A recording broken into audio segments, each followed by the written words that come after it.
In a high-profile case such as the defamation hearing pitting Hollywood giants Amber Heard and Johnny Depp, anonymity is an element that can be either helpful or destructive. For instance, 7 jurors were behind the striking conclusion to Depp's lawsuit against Amber, but their identities won't be known for at least a year. In one way or another, that favored Depp. But in her pending appeal, Amber is also hoping to use the element of anonymity, but this time sealing the names of her sources and witnesses. This would close the door to public scrutiny, and Johnny Depp fans view it as a mischievous strategy. Should Amber be allowed to anonymously present evidence if the verdict is appealed? And what would be the consequences of that? Let's find out. During the 6 weeks of testimony in the Virginia court, Amber Heard's attorneys argued that she had told the truth and that her comments were covered as free speech under the U.S. Constitution's First Amendment. Throughout the case, jurors listened to recordings of the couple's fights and saw graphic photos of Depp's bloody finger. Testimony was live-streamed widely on social media, drawing large audiences to hear details about the couple's troubled relationship. And after losing the case, Amber can and insists she will lodge an appeal against the decision. However, it's difficult to see how this could be effective unless any significant new evidence or testimony emerges post-trial. And it's now been revealed that the Aquaman actress will change tact in her approach to the appeal. Amber plans to conceal her witnesses and hide as much proof as possible, hoping to emerge victorious this time around.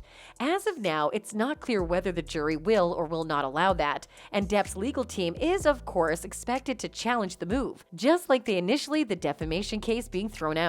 In her first public interview since the verdict, the actress alluded that Depp paid his witnesses to testify in his favor. Amber exclusively spoke out about the influence of social media and fake testimonies presented to the jury. She is, of course, well aware that no witness would want to stand with her following the massive backlash majority of them faced after testifying in her favor, with reports indicating that some of them even lost their jobs. But here is the thing. By sealing witness identities, Amber may as well suppress evidence, and that is one thing Depp's legal team won't allow. While reporters, columnists, and pundits have erupted in a debate over the jury's decision, much of the decision surrounds theories of sexism, misogyny, power dynamics, and whether this is the end of #MeToo. However, examining the decision strictly on legal grounds, it's understandable why the jury decided in Depp's favor, and that's why Amber is treading carefully towards her appeal. In Virginia, a plaintiff in a defamation case must prove the publication of an actionable statement with the requisite fault on the part of the defendant. To be actionable, the statement must be a false statement of fact that harms the plaintiff's reputation in the community or deters others from associating with them. Because Depp is undeniably a public figure, he had to prove that Amber acted with actual malice, a higher standard of proof than the negligence standard that private individuals have to meet. Thus, Depp was tasked with convincing the jury that Amber knew her statements were false or acted with a reckless disregard for their falsity. Both sides presented witnesses who testified freely in the full glare of the cameras. But in the appeal hearing, the Drive Angry star is doing all she can to stop that from happening. The proceedings garnered a massive amount of international attention from traditional news outlets and social media. Numerous Hollywood insiders testified in the defamation trial, peeling back some secrecy on industry decision-making. Attorneys for both legal teams explored how the battle and the events that precipitated the defamation duel impacted their careers. Depp claimed that he was passed over for another sequel to Pirates of the Caribbean, which his agent testified would have paid the actor $22.5 million, and that he was blacklisted from Hollywood when the op-ed surfaced at the height of the #MeToo movement. Amber, backed by her agent Jessica Kovacevic, claimed that Warner Brothers slashed her role in Aquaman and the Lost Kingdom and sidelined her in promoting The Stand because of bad press associated with her ex-husband publicly accusing her of lying about her abuse claims. Now that the trial is over, though not dusted, several Hollywood insiders noted that neither Depp nor Amber is immediately castable.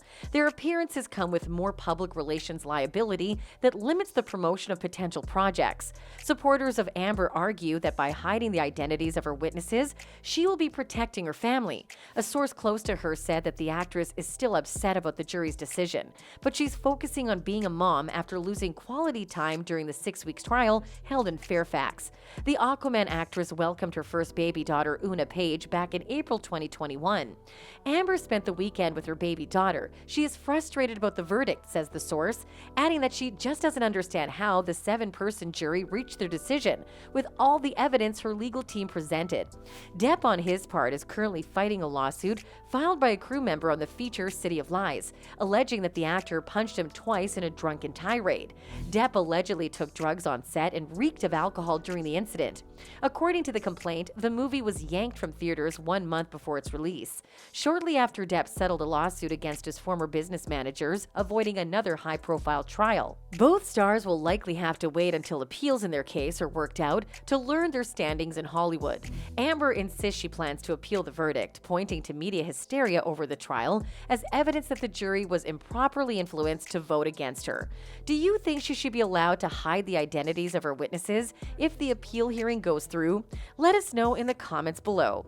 In our upcoming videos, we'll be bringing you more of such fantastic analysis, so be sure to subscribe to our channel so that you don't get to miss any of them.